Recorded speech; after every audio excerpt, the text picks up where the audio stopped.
Norma Percy, where to begin? Journalist, storyteller, historian, a filmmaker, as you know, who doesn't take no for an answer. She has brought to our screens in great detail the human drama behind the political decisions and political earthquakes that shape the world we live in today. She is always in the room where it happened. Not at the time, of course, but it feels like that is where she transports viewers by giving them a 360 view of some of the darkest and most dramatic events of the 20th and 21st centuries. It's said that her list of interviewees reads like a who's who of modern history. Obama, Gorbachev, Putin, Blair, Milosevic, and not one but two Clintons. The list, it goes on and on. Norma is like the Elton John of journalism. He's one of the world's few EGOT winners with an Emmy, Grammy, Oscar, and Tony Award to his name. Her films and contribution to broadcasting over the decades have been honoured by the Royal Television Society, BAFTA, the Emmys, and the Peabody Awards. That's to name but a few. But it is a comment made by one of her many viewers around the world which perhaps best exemplifies the impact of her monumental body of work. A woman who had seen the series The Death of Yugoslavia simply said of Norma, "She gave us our history." Let that sink in for a little bit. So, how does she get the great and not so good to talk, to get them to tell the truth of what happened in those rooms, not the spin? We are about to find out. Please get your questions ready. There are roving mics in the room, 3 of them, I think, and also we've got the Slido app, so you can scan the QR code for that. Norma, Lucy, Lottie, welcome. Norma, just that short grab of your career from the stirring music of World in Action to Hillary Clinton on the present-day chaos. Let me start by taking you back. Where did your love of British politics begin? Actually, in darkest Ohio. I went to university at a small place called Oberlin in the Middle West, where I was taught by 3 Anglophile professors. And one of them kind of wore a tweed jacket and a deerstalker hat. Yeah, it looked a bit odd in Ohio, but one of them was just really good at making international relations, international history, as much fun as gossip. I mean, he would tell you stuff about the leaders, and you'd really get to know them, and it just made one interested in politics. It was all a bit better than a novel because it was real. So when I was about to leave, he asked where I wanted to go to graduate school. Everybody went to graduate school in America in those days. The men were avoiding the draft. But I said, well, I want to find out how politics really works and get as far as possible away from my family. So he suggested his own alma mater, which was the London School of Economics. And it was a really good idea because LSE is just down the road from the House of Commons, and top politicians were always popping in. And in almost my first seminar, the visiting talker was Lady Violent Bonham Carter, who had been the daughter of Prime Minister Asquith. And she was an extraordinary old lady. And she told stories. For example, when I was a young woman, I was sat next to Mr. Churchill at luncheon, and he completely ignored me for the soup course, for the fish course, for the main course. And then suddenly, when the pudding was brought in, he turned and he faced me and he fixed me with a serious glare and said, "We are all worms creeping slowly to the grave." And then he perked up and he said, "But I do believe that I am a glowworm."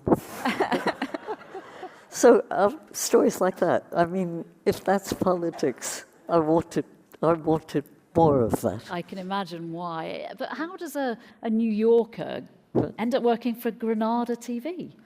Well, all right, you asked. You get the story. Well, first of all, Harold Wilson put up overseas student fees for the first time, really a lot. And it was one of the reasons my family let me go to England, because it's so much cheaper than going to graduate school in America. And suddenly I realized I had to get a job.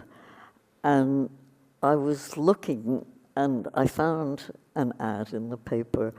Professor John McIntosh, MP, is looking for a researcher to help with a book about how Parliament worked. I mean, this was my ideal job, based in the House of Commons and researching Parliament.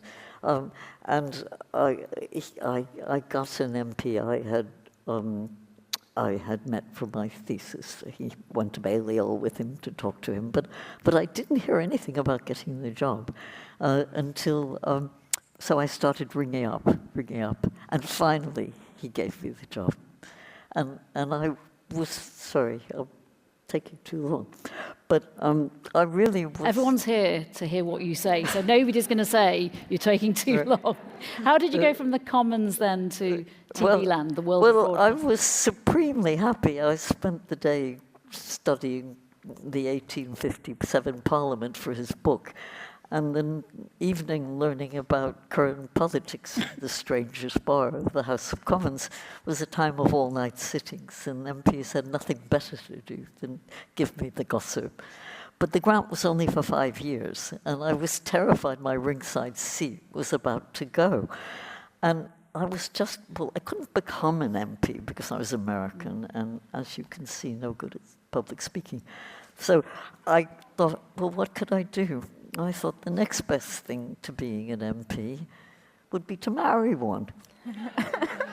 Remember, I'm a child of the 1950s. It seemed a reasonable idea. So I really had got as far as looking for sat up in the Times Guide to the House of Commons for a suitable candidate. When television saved me from my fate, Brian Lapping appeared. He had just been commissioned at Granada to make this rather pompous-sounding series, a Royal Commission of the Air, looking at what was wrong with Parliament. And he was looking for a researcher that knew something about how Parliament worked. So my MP was so eager to get me off the payroll that he gave me a wonderful recommendation, and I got the job. Excellent news for so I everybody. got the job for 2 years only, and something more than 2 decades later, there I was, still working with Brian.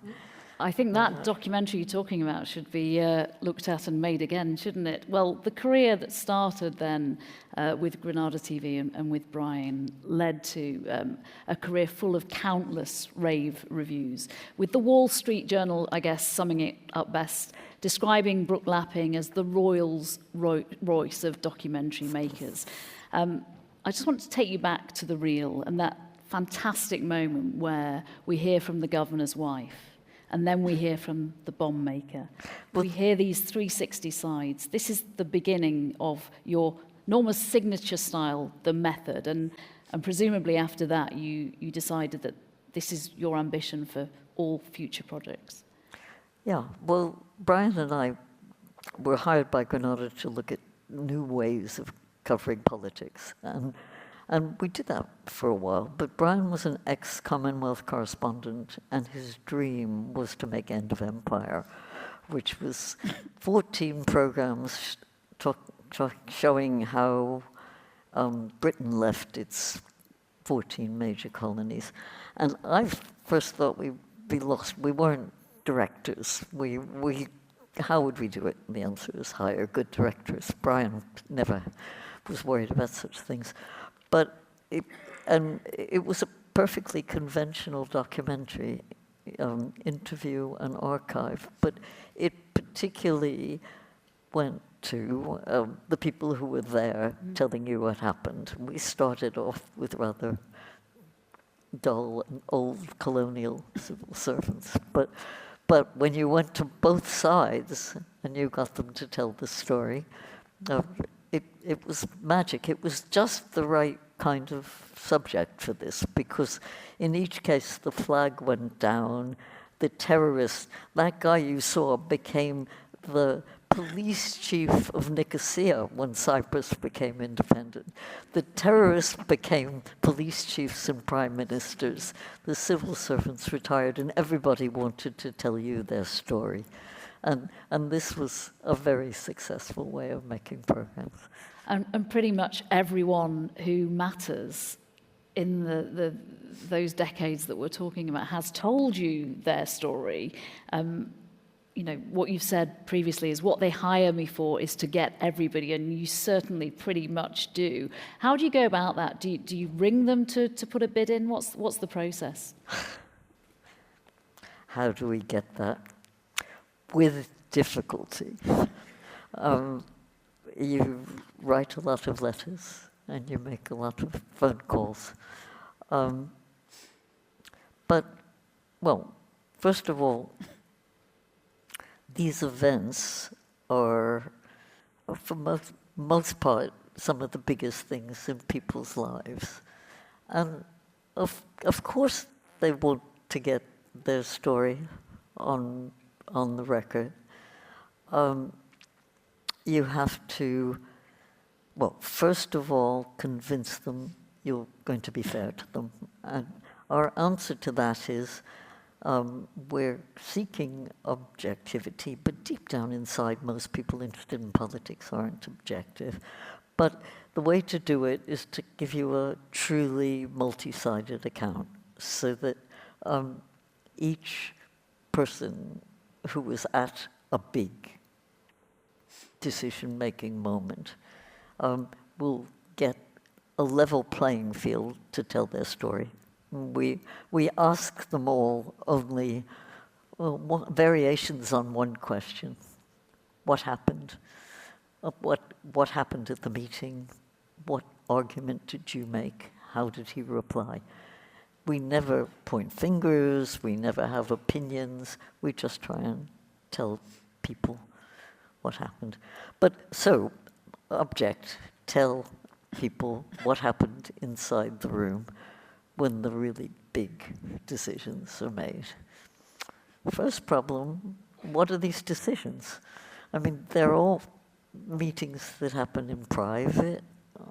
Probably only the people who were at them knew they were happening at the time. So what we do is we try and talk to, first read all the books, then try and find out what the meetings were, then who was there, then get to see these people off the record. Off the record a first time. That's, I think, one of the most important things about our methods. We used to turn up with a great big tape recorder and record people. It's kind of hard to persuade politicians that's what you're going to do. The number of times I've gone and I've seen people come out, generals in full makeup, ready to answer your question on full. But we talk to them off the record, and we kind of make a script beforehand and make their stories, put their stories together to get our well-rounded account.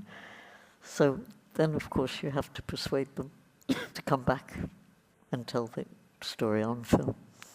But it usually improves it. It gives them time to think about it, to check it, to look in their diaries, see that they get the right account. It generally leads to people telling you stories which fit together. It's clearly a winning formula, and you give them those questions in advance. I mean, that's the kind of polar opposite. We certainly wouldn't do that. The BBC never gives people questions in advance. What we do is make a sort of chronology and an agenda for the meeting which lists the events that we want to look at on film, and we put into this list of events the things that they told us off the record that we find are really interesting. And then anything that anyone tells us on film can be shared with other people in the meeting. If it's off the record, certainly not. But once people have been filmed, we start getting pieces of the jigsaw. So when you go back and you do the on-the-record, cameras rolling, are people less talkative, more reticent? How have you found that over the years? Pretty much the same. I mean, the idea is you say, come on, you can tell us, it's off the record. And they usually do. It's like I said, these were really important events in their life, and they really want to get it on record. And, well, for one thing, I mean, it's getting the first account, the first big fish to talk to you.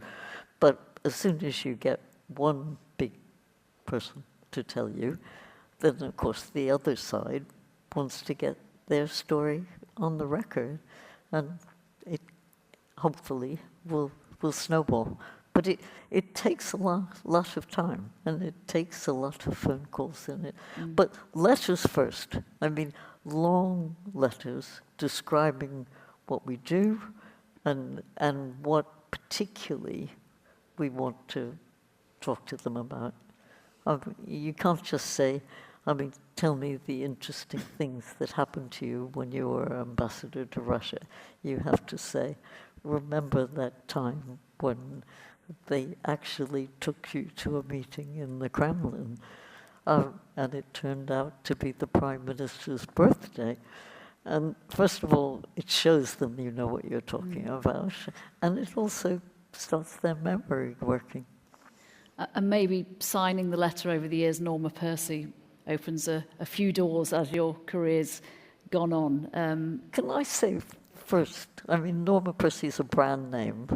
I mean, Norma Percy means Lucy Hetherington, Lottie Murphy Johnson, Paul Mitchell, who's in the audience. I mean, we're a team, and we're a small team who argue a lot with each other, and who asks the questions is not some, excuse me for saying, fancy presenter, but a member, I've been told. a member of the team, the person who knows the questions best, the person who, when a couple of us went to see them, got on with the interviewee.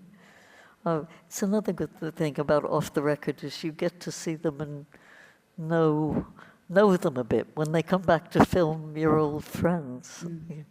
I remember Martin McGuinness was the friendliest person that I filmed. I mean, and we filmed him about 6 times because he kept being interrupted and being called away.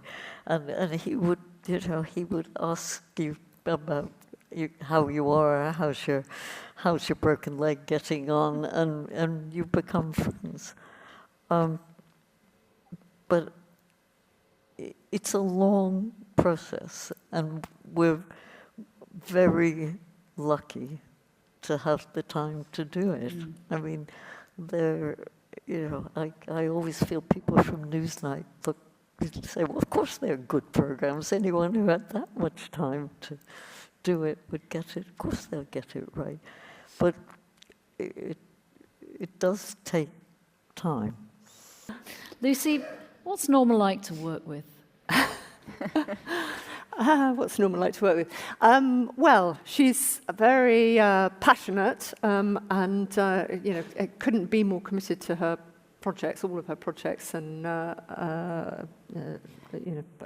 she is. But sorry, I was going to say, and she's phenomenally meticulous, huge attention to detail. And consequently, the process of, in particular, the stage where I'm most hands-on involved is in the editing and scripting of the programs, where it is very much an iterative process. It's very much teamwork, and we all work together, as Norma likes to call it, as the committee, and it involves going through things, many times over in great detail. And Norma does like to have a good argument, I think we could say, and quite often it will come down to exactly where a comma should go in a sentence or precisely what the word should be. But usually it's on inherited from Brian laughing. Yeah. But yes, I mean, definitely Norma enjoys a good argument, and we have plenty of those. But it's always in a very friendly, supportive way. And yes, she's a fantastic team player, and the fact that so many of us have worked with her over so many series is a testament to the huge loyalty that she builds up amongst the people that she works with. And it's the same with, not all of the contributors, obviously, by any means, but quite a number of contributors who've come back, for a number of series. I mean, Francois Hollande, for example, and, Bill Clinton, you can talk about it a bit later. But they learn and they get better. Well, exactly. I mean, Hollande actually is the classic case of that, the first time that we interviewed we were him. lucky with Hollande. He was writing his memoirs when we did the off-the-record research interview, and our questions and our detailed chronology helped him a lot, and he wrote that in his copy of his book. So he improved his storytelling no end. Yeah, no, it was really noticeable. Okay, but the team come back. I mean, Lottie started as a researcher and ended up a producer-director. Lucy started as the BBC executive producer and then became our internal one. And most of the directors I work with started as researchers and came back. It is because, it's enormous fun, and we really feel lucky. And let me make my plug, because I really believe it. I would not still be doing this for 40 years if it wasn't for the BBC. I mean, we worked at Granada when the ITV companies had a license to print money from Mrs. Thatcher, but they had to produce a certain amount of excellent programs, and they did this Royal Commission on Parliament and things like that. But then she withdrew the need to produce excellent programs, and suddenly we were all independents, and as independents working for the BBC. And when we finished End of Empire, this is as ITV was making the transition, the director of documentaries called us in and said, well, End of Empire was very good, but I'm sorry, its time is finished. And he showed us a fly-on-the-wall program about, some training ship of young boys, and said, that's what it's all going to be. This top politics is over. And this was, I think, in 1986. And, well, he's dead. And we're still making programs. So there we are.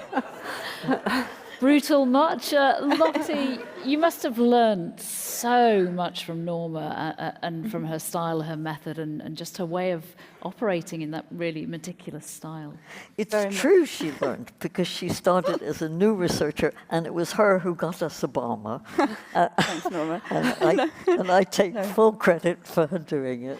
So, yeah. I think you can learn a lot from following Norma around an airport, actually. I think that, Norma's a very tenacious person, but when you're traveling with her, that kind of gets sort of supersized, because you definitely don't take no for an answer at the airport. And you can, sometimes we've all got our economy tickets, but Norma will always march up to the first class lounge and try and get us all in. And to be honest, Norma, about 50% of the time you actually succeed.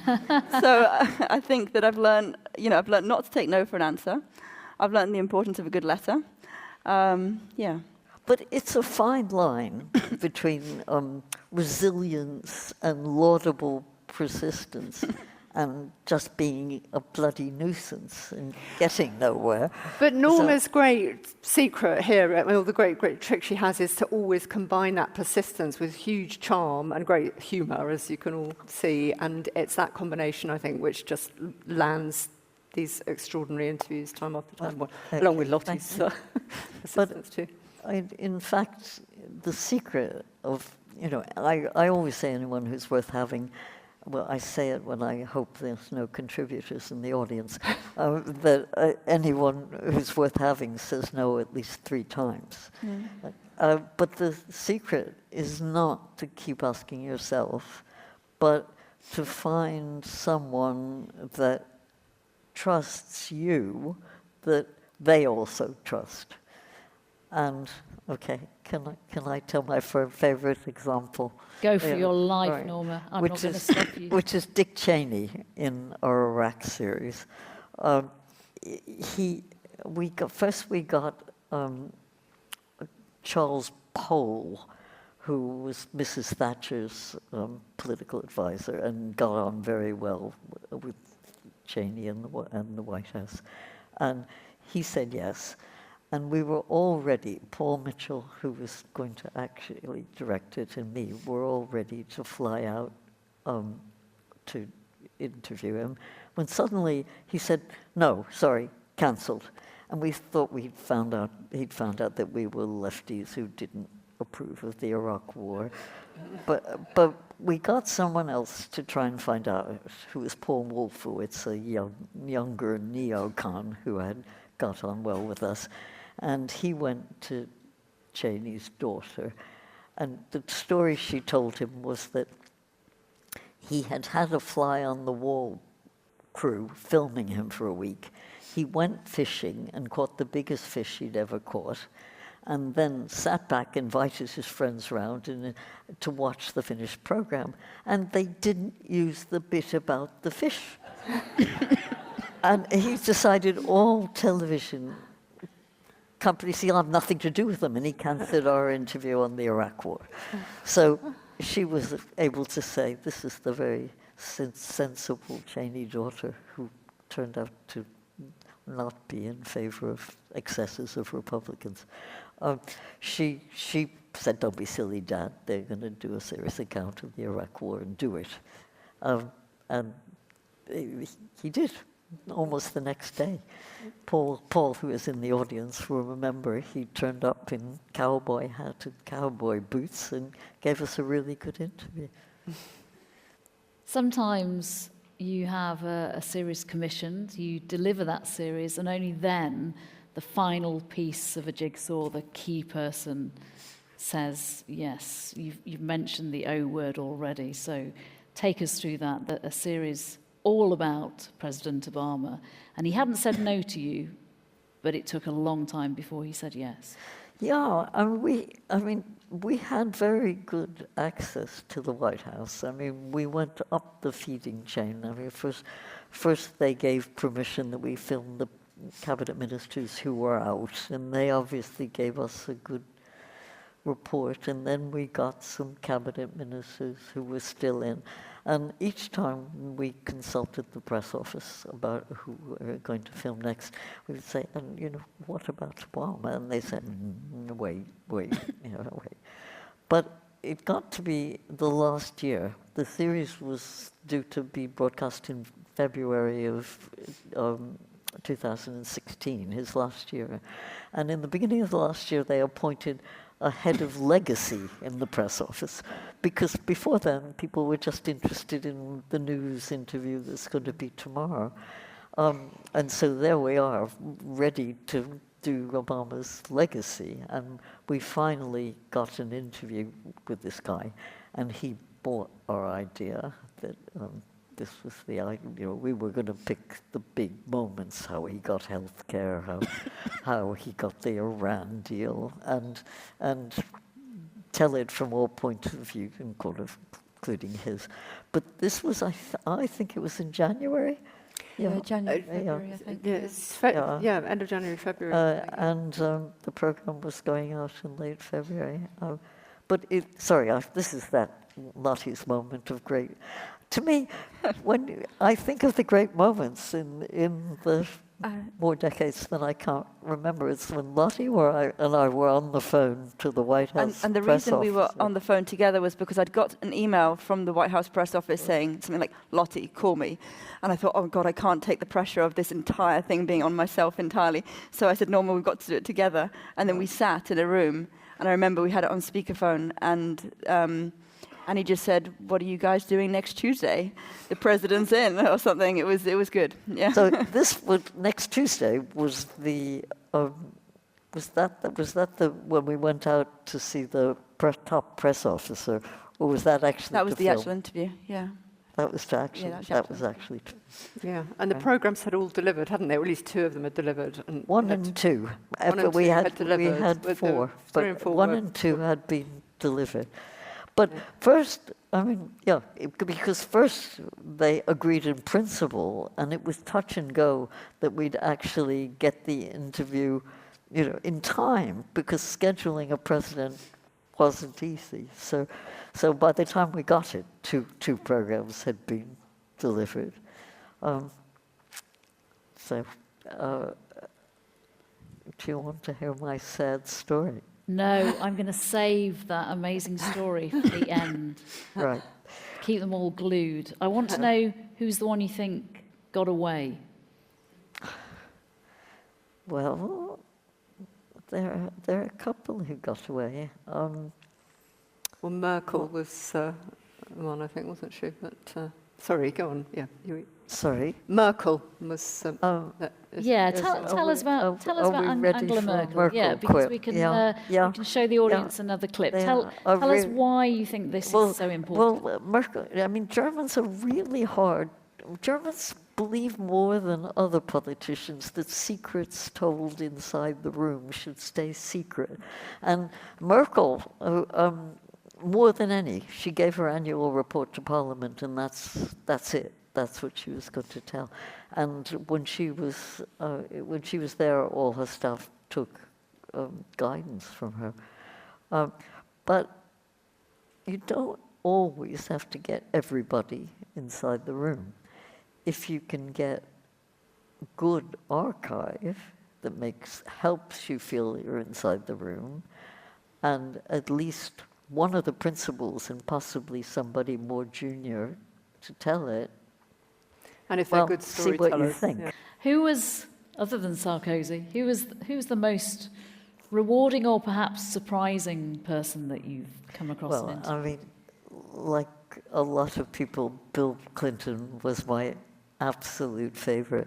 And we wanted him first for our series Endgame in Ireland, which was a bit of a slight side issue for an American president. And we got quite close when he was president, but just failed to get an appointment before he left. But they gave us his contacts, and we actually got an interview with him 6 weeks after he stopped being president. And it was really weird. He was all alone in his house in Westchester. He hadn't got an office set up yet. Hillary was running for the Senate. There was nobody there but half a dozen security men. And he was obviously starved for an audience. So, and he had, for once, I have never filmed, we didn't have an off the record. And worse than that, his office was starting to work in Washington, and he hadn't got the questions beforehand. So he kept us waiting while he was on the phone.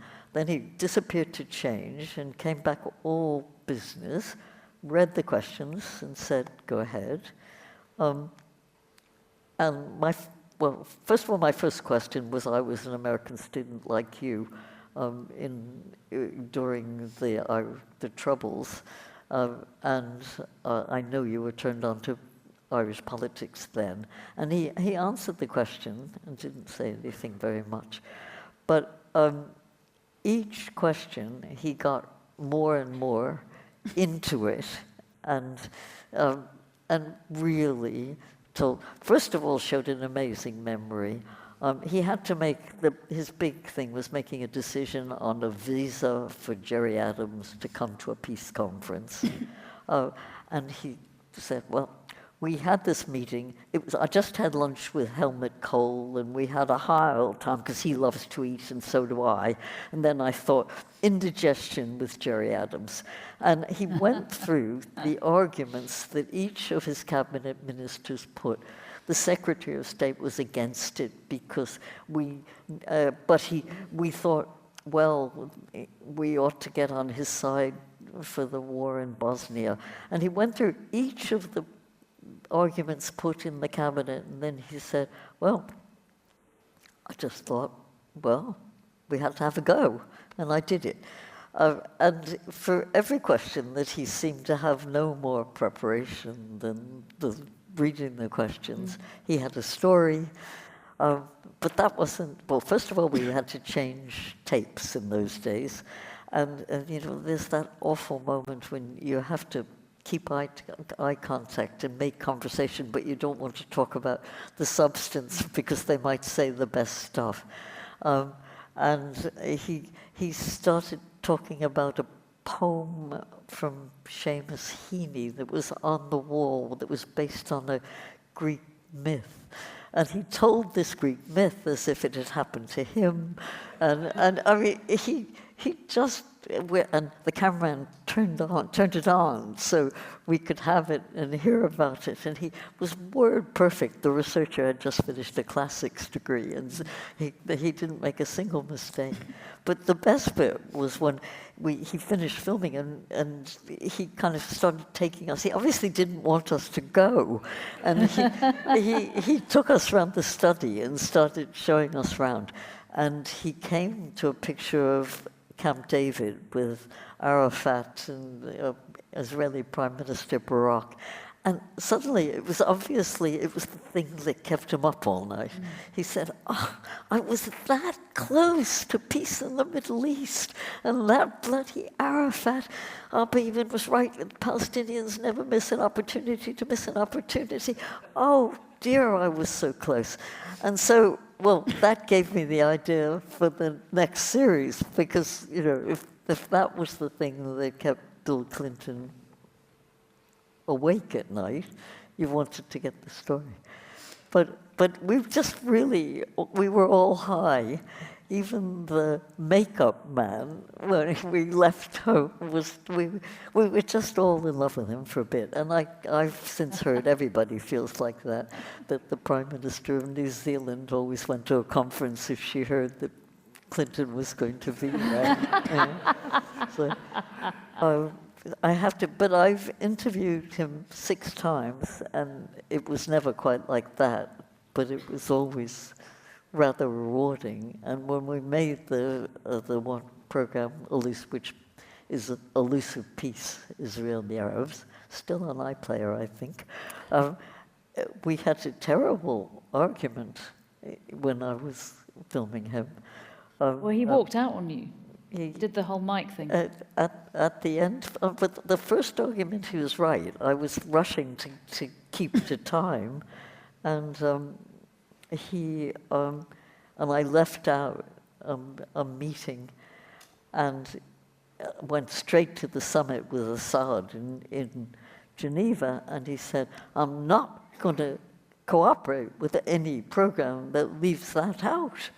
And then he proceeded to tell me why. I mean, that Assad turned up at this first meeting ready to compromise, and it was Barak who was wrong. And so unless you understood that, you wouldn't understand why it went. So he's absolutely right. And this was quite close to the end of the edit. We had to scurry around and make this other scene. But then when we got to why he didn't get peace at the very end with his Clinton Accords, and I really knew that, in fact, Barak had been in favor, and this is like a week before he left the White House. Barak had been in favor at first, and then on the same day, Barak got cold feet and Arafat turned it down. And it was pretty much both, but Clinton strongly believes and still believes. But I've read it in the diary of one of his closest aides who kept a verbatim diary virtually, that it happened my way. However, he had all the cards, and he was about to walk out. So I said, right, okay, fine.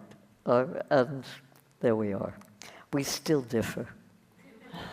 But you did get what you wanted, as ever. Norma, you've got an incredible back catalogue of greatest hits. Everyone in the room knows that. But Time Out described The Death of Yugoslavia as one of the 10 best television series of the 20th century. The series, it says, that rewrote the rules on how to cover wars and political history. Is that the series that you are most proud of, and if so, why? Yeah, well, usually when I ask which one are you most proud of, it's the one I'm making now. But we really are between series.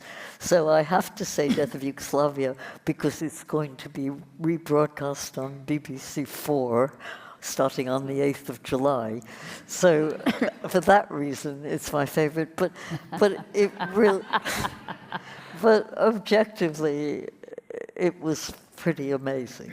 I mean, when Brian and I left Granada and we set up as an independent, it was very early on, and we made the Second Russian Revolution, and on the day of a real crisis in the war, I think it was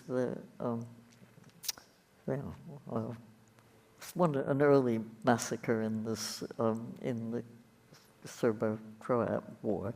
Austrian television came to us and said, "There's this terrible war in Yugoslavia, and we want you to make a program with us about it, because we're very interested in the Serbs. I mean, they're obviously the people who are causing the trouble, but we're neighbors and close allies of the Croats, and so the Serbs won't talk to us. So make us a program that, just like your Second Russian Revolution, where you charted what happened in Gorbachev's Politburo and how the steps towards the fall of the Soviet Union happened." And Brian said, "Absolutely not. I mean, we do End of Empire. We were lucky Gorbachev's glasnost openness policy was happening while we spoke, and we could make programs like that. But there's a war on in Yugoslavia, and you can't make programs like that." So I said, "Actually, Brian, we're a rather small independent company. We've done Second Russian Revolution. We're in the middle of making Watergate. But we don't know where our next commission is coming, and somebody comes with interesting work. Let's try." So we sent Angus McQueen, who had worked with us on the Second Russian Revolution. Paul and Mitchell and I were still working on Watergate to try and find out. And the BBC kindly gave us three weeks to test it out. And we found out a couple of things. I mean, we found out that the Yugoslavs were extraordinary. The combination of, they had a very well-developed film industry, and the extreme belief in themselves and the rightness of their cause, and they filmed everything. And so it's a long story. We managed to get commissioned. He met two people on the trip that sounded promising. We exaggerated how well he had done to get the commission, as television producers do. But in this case, it worked out. And I think you should have a look at this clip. I mean, it was... Yugoslavia was falling apart as we spoke. It was governed by the most extraordinary method. It was 6 republics, and there was something called the Collective Presidency of Yugoslavia. We called it the State Council, I think, in the program, in which not Milosevic and the highest person in each one, but the number 2 sat, but they took the collective decisions. And at this moment, the Croats were threatening to leave Yugoslavia, arming to leave Yugoslavia. And the Serbs, in an attempt to stop them, was trying to get this body which contained the 6 other republics, including the Croats, to vote to send the army in. They were really engineering a coup, and they filmed it. Great at documentaries, great at plugging as well. There are roving mics in the audience, and I've got a couple of questions on Slido as well. Who would like to go first with a question for Norma, Lucy, or Lottie? If you can really put your hand up straight so I can see you. Okay, question. Everyone's being shy, Norma. A question from Slido. Norma, has documentary making changed since you started out? E.g., is it harder to get your ideas commissioned for today's audiences? Well, I have to say the budgets have got smaller and the schedules, as a result, have got shorter. And you always worry about sometimes, we've somehow got away with it. But, I mean, as I said, we're still here, and thanks to the BBC, I hope we will continue to be here. And is it harder these days to get contributors? To get contributors, or is that No, as hard as it ever was? No, but you see, it takes time. I mean, for people to say no 3 times, it takes time to wait till the 3rd final yes, 4th yes. So as the schedules get shorter, I mean, it gets harder to wait. And attention spans grow shorter as well. Lady with the green top on about the 8th row back, if we can get a mic to her. Thank you so much. Thank you. Thanks for the talk. I work in political docs and spend my life writing emails to try and get people to talk. And I wondered what your tips are for the letters that you write without giving away too many trade secrets. Sorry, I needed that repeated. The lady was asking your tips for the content of the letters you write. I think you mentioned earlier about showing your research and knowledge. Showing that you have got everything you can on the public record about them, and that you're interested in specific bits of it, and so that they don't have to start with. Otherwise, you would just get a lecture of, like with Serbs, they would start in 1389 when you ask for your personal story. I mean, you have to say, I want to know about this meeting. And of course, it helps also if you could show them bits from old programs that illustrate that you're serious as well. Just show some Norma Percy doco clips and you'll be fine. Yeah. There's a gentleman just behind you. Hi, thanks for that. Have you ever felt or known that you're being lied to? Great question. Yeah. But, surprisingly enough, usually you're not. I mean, usually people tell things in which the facts are the same and they put their own spin on it. But the classic example for me was Milosevic. I mean, we really waited till the 2 years we made the series almost was over before we got the interview. And when I got home to the hotel that night, I thought, he gave us an hour and every single bit of it was a lie. There was another complication too, because as we were going into the interview, his press guy drew me aside and said, oh, by the way, you could use this interview in your documentary, of course, but you have to agree to transmit the whole thing as a separate program 7, as well. So I really couldn't sleep that night because I said, of course, I said yes. At that point, having waited 2 years for the interview, I would have sold him my mother if it was the court. But he, we got him because it was fine.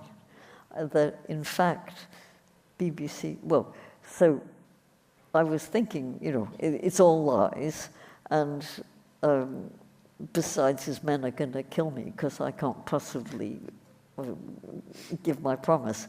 But when I got home, I said, Brian, you have to call the controller of BBC Two. And he said, oh, no, you do it. You'll be so much better at it than me. So I rang, and he said, oh, that's fine. We've just gone 24 hours. We're desperate for material to fill 2 o'clock in the morning. So actually, Russian-speaking member of the team, Paul Mitchell, stuck subtitles on it, and we transmitted it, and it's probably still there. And so that was all right. But then we had this hour of the person we had to use because he was the star. But it turned out we had interviewed Jovic, so that was the sort of in the clip you just saw, and he, for some reason, took real delight in telling you the sort of things that they had got up to. He was Milosevic's right-hand man, and he began the research interview by saying, here's a book of my speeches, my Soviet communist speeches, you just read everything in that. And then he happened to let slip that he had a diary. And so we'll say, oh, we'll read the speeches, but can we have the diary as well? And from the diary, he said, well, okay, I could tell you about how Milosevic and I got rid of his predecessor, Stambolic, and how the story of that coup. And he reveled in the things that Milosevic got up to. So when you had a bit of Milosevic and he said, nationalism? Me? Which is kind of what the idea, the main thrust of his interview was. You could cut him against his closest aide, and somehow it kind of looked like he was supporting him. Anyway, as I say, it sounds implausible, but watch the whole series and you'll see whether it works. Norma, there was a chilling coincidental timing of the Milosevic interview that you found out after the interview, is that right? Yeah. It was July. We were filming him on the 15th of July. And we knew some nasty things were happening in Bosnia. Particularly, we'd heard there was trouble in Srebrenica. But this was the 15th of July. The Srebrenica massacre started on the 10th of July and got nastier and nastier. And by the time we were editing, which was in late summer, the facts of the Srebrenica massacre had come out, started to come out. And the fact that this just wasn't a little bit of sort of nastiness, but 8,000 Serbs were killed in one place. And this was going on while we were smiling in our flowery dresses worn in order to look not too frightening to Milosevic. This massacre was going on. And we fortunately were allowed afterwards, because the programs were broadcast in September, and the war was finally over. I mean, we had to stop because the various people's patience ran out, but the crisis wasn't over. But it was finally settled in November, and we got to make another program. And that program could tell the full details of what happened in Srebrenica. Time for one more question from the audience. I've got some on Slido, but is there anyone else that would like to ask a question directly to Norma? The lady with, I think you've got sunglasses on your head next to, there we go. Thank you. Hello, Norma. Thanks so much for sharing all of those anecdotes. It's brilliant. You were mentioning about kind of all these different people potentially being unlocked by, that first big fish, and then other people wanting to tell their story.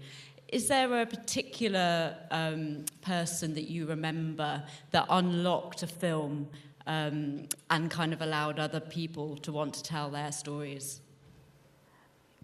Putin, but potentially What do you think? Putin. So when we were making our first Putin series, the third program was very difficult because we wanted to lead it up to the invasion, Putin's full-scale invasion of Ukraine.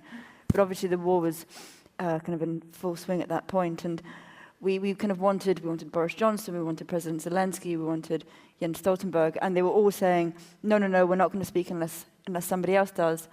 And Norma managed to convince Bill Burns to do it if someone else in the American administration did it.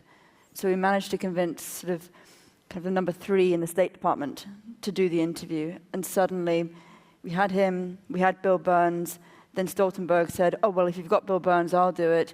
Then Boris happened, then Ben Wallace, and suddenly we had Zelensky, and suddenly we actually had a film. But if you hadn't had that kind of one stroke of luck at the State Department, I'm not quite sure we would have had a film, to be honest. Talking of stroke of luck, we are running out of time. Is it possible for Paul to put his hand up so I can get a mic to him? Thank you very much. If we can get a mic to the gentleman on the third row, because I promised that you would tell your Obama story, which is a stroke of real bad luck, and it breaks my heart for you to tell this story. But Norma, why did you not get to interview President Obama, even though he said yes to you? Right. Well, so we got the yes. We were flying. Paul happened to be in the States visiting his parents, and I was joining him. Paul was asking the questions for Obama. I was listening, but I was flying out that morning, and the taxi had come to take me to Heathrow. It had just rained, and there were a lot of puddles in the street, and as I was crossing the very small street to get into the taxi, I looked down, at which point a chap on a push bike came by, and I learned afterwards, knocked me over, and I was knocked out cold.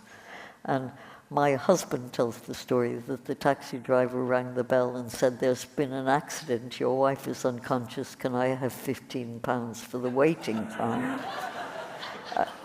At which point we called an ambulance to take me to A&E. It's still quite early in the morning. And in the ambulance, they were talking to me in that way that they do when you had a fall to see whether your head is affected. And they said, well, dear, what are you going to do today? And I said, I'm going to the White House to interview Obama. Got on the phone and ordered a brain scan. And I was in A&E for a very long time. And I missed the plane, of course. Of course, in the meantime, I ran the office. And of course, the only person who could replace me was Lottie, the researcher, who knew everything. And she was just going home to pack her bag to catch the next plane when a top person in our company came in and said, oh, I don't think a researcher should be going. I think I should go. And so both Lottie and I missed our big moments.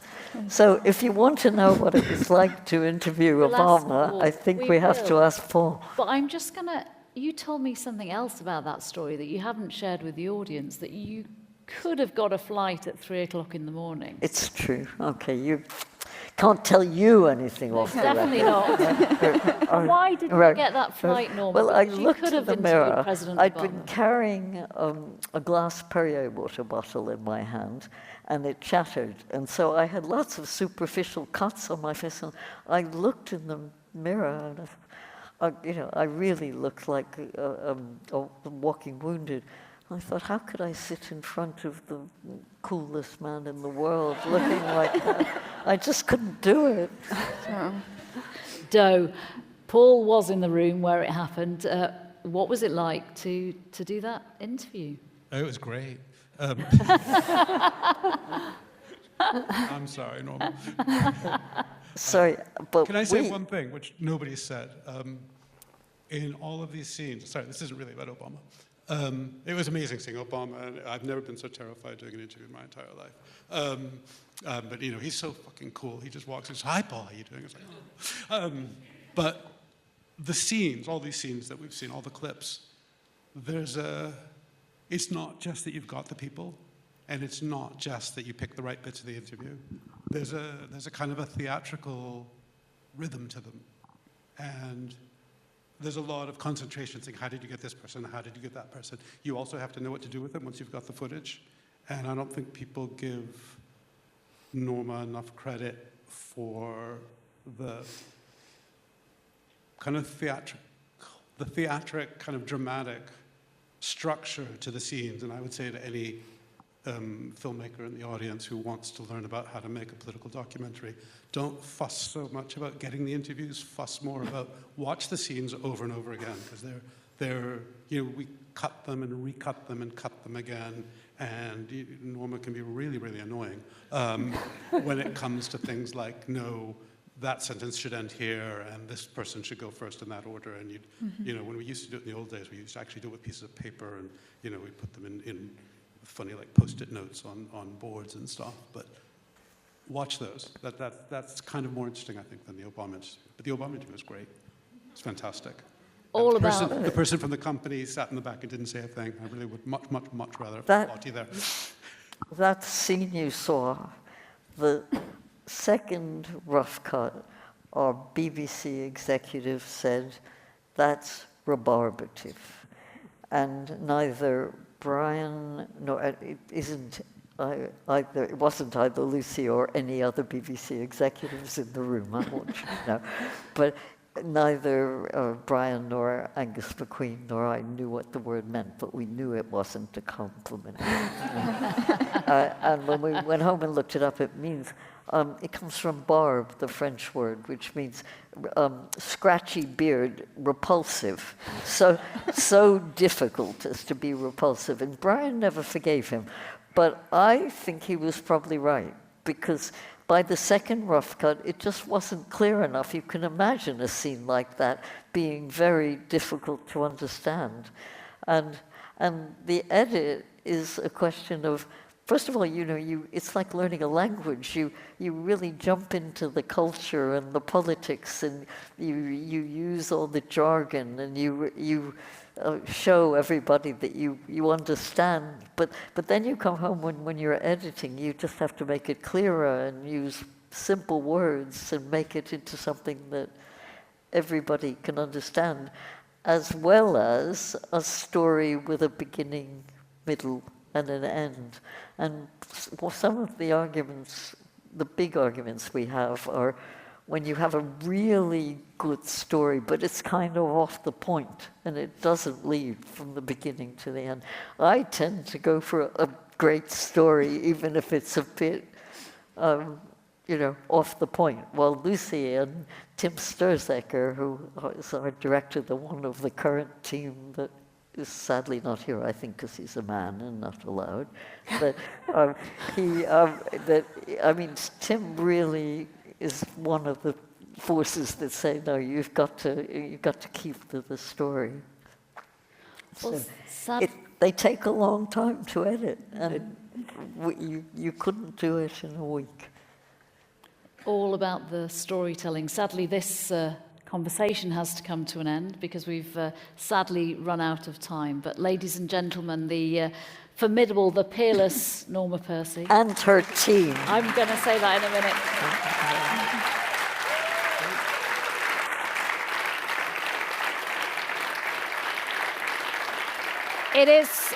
It is, of course, a great shame that we've run out of time, but there's lots more from Norma because this Sunday she is appearing on Desert Island Discs on BBC Radio 4 from 10 a.m. How long? How come it's taken this long for that for you to be featured? I don't know. Just a reminder, I think you've heard this a few times, but next month, 8th of July, BBC 4 will be rebroadcasting The Death of Yugoslavia, and it will be on the iPlayer after that, and that features new introductions introductions from Norma, from Paul, and also from the director Angus McQueen, and that is to mark the 30th anniversary of the Srebrenica massacre. Thank you, Norma, for your... And also, most of the programs we talked about are still on iPlayer. But not all of them. The Obama one is not, I think. Really? Yep, that's the one I couldn't find. Oof. Thank you, Norma, for your truly impartial accounts of the biggest political stories of our time. A huge thank you to Lucy and to Lottie. Thank you, Sheffield DocFest, for having us. Thank you all for listening. Thank you.